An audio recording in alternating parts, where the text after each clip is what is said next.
L'unité de prise en charge pédiatrique de la drépanocytose, donc c'est un service qui a été créé depuis 2019.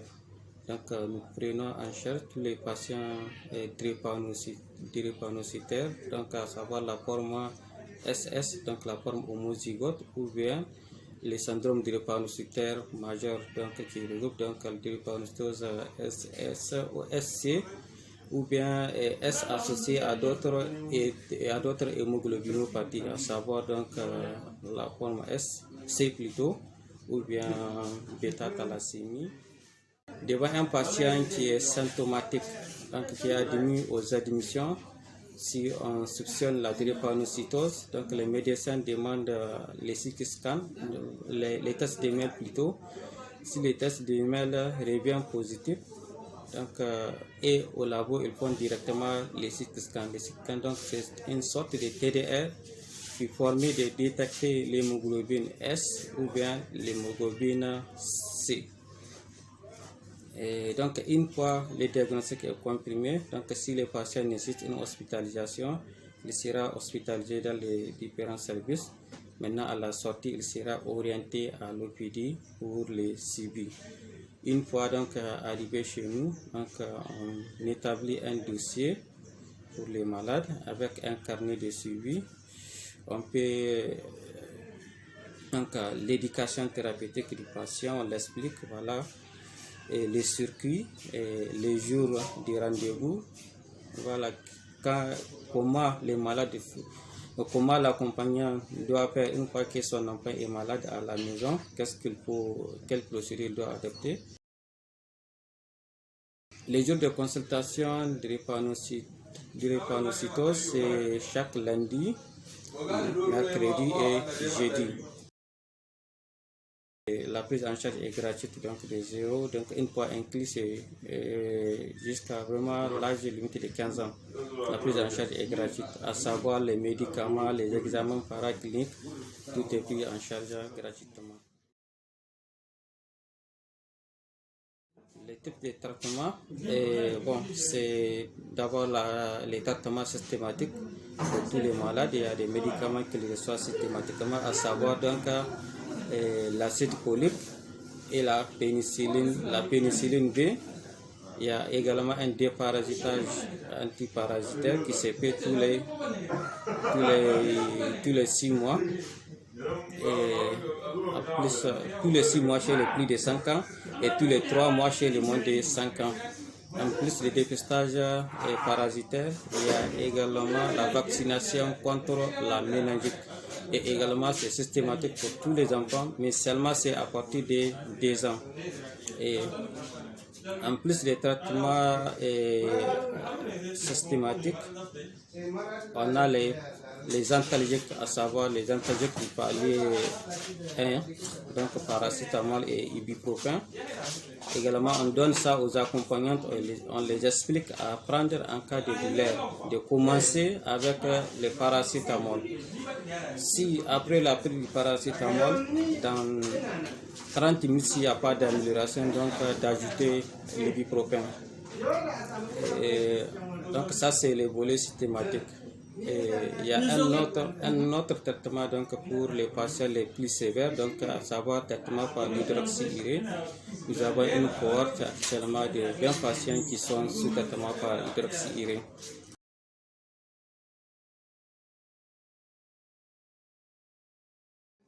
Donc, depuis la prise en charge aujourd'hui, nous avons inclus 466 patients. Il y a 466 patients qui sont inclus dans notre cohorte.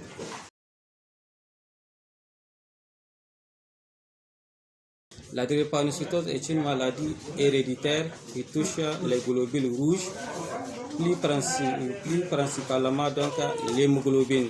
L'hémoglobine qui est une protéine qui se trouve dans le sang, dans son rôle est de véhiculer l'oxygène dans les différentes parties, dans les différents organes de l'organisme. Donc elle attaque cette molécule, elle entraîne la déformation de l'hémoglobine qui au début donc à l'état normal, a une forme de fossile, donc une forme de croissant, donc sous forme d'un croissant linéaire. Maintenant, une fois atteinte la durée de formation, elle modifie et elle prend une forme en fossile. Cette forme ne peut pas passer librement dans les petits, surtout dans les petits vaisseaux, donc ça va entraîner une obstruction des petits vaisseaux, ce qui donc bloque la circulation donc de l'oxygène dans les différentes parties de l'organisme et qui va se manifester par des souffrances, donc sous forme de douleur. Et ces globules rouges ont une durée de vie qui est très courte. Au début, un globule rouge, elle a une durée normale donc de 120 jours. Mais chez les patients de drépanocytaire, il ne dépasse pas généralement 20 jours. Donc c'est vraiment une maladie héréditaire.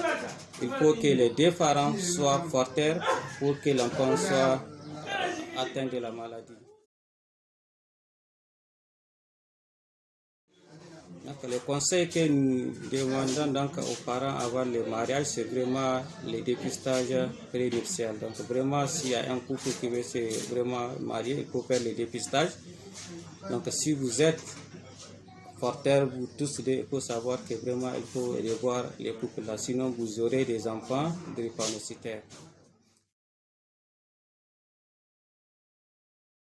Les symptômes de la drépanocytose, donc ça commence généralement à partir de l'âge de 4 à 6 mois.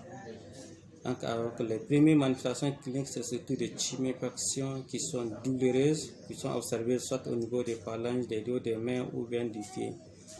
En plus donc des tuméfactions, il y a que des crises douloureuses ostéo-articulaires, des douleurs abdominales, donc l'anémie également, donc il y a une diminution du sang, donc ce sont des anémies, des types anémie hémolytique, donc qui se manifestent par une jaunisse, un gonflement au niveau de l'abdomen, et voilà, une diminution du taux d'hémoglobine dans le sang. En plus de ça, il y a les infections à répétition. Ce sont des enfants vraiment qui ont une susceptibilité accrue aux infections.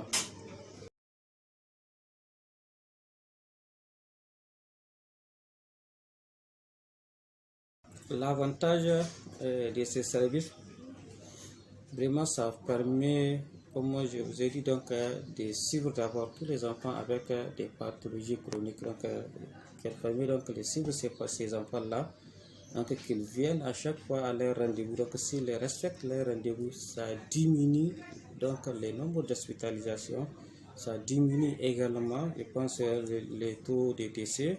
Parce que si un enfant est mal suivi, tout le monde sait que vraiment le pronostic est mauvais. Donc ça, non seulement ça, c'est le premier avantage.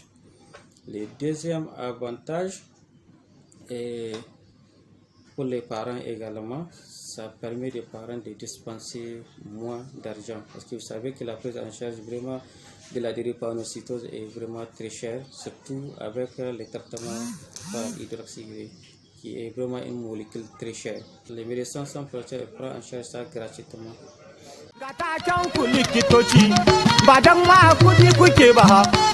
Badan kudi kike kullum waka dai dan ku ce ragi mai sama Allah ya taimake ku wa amin.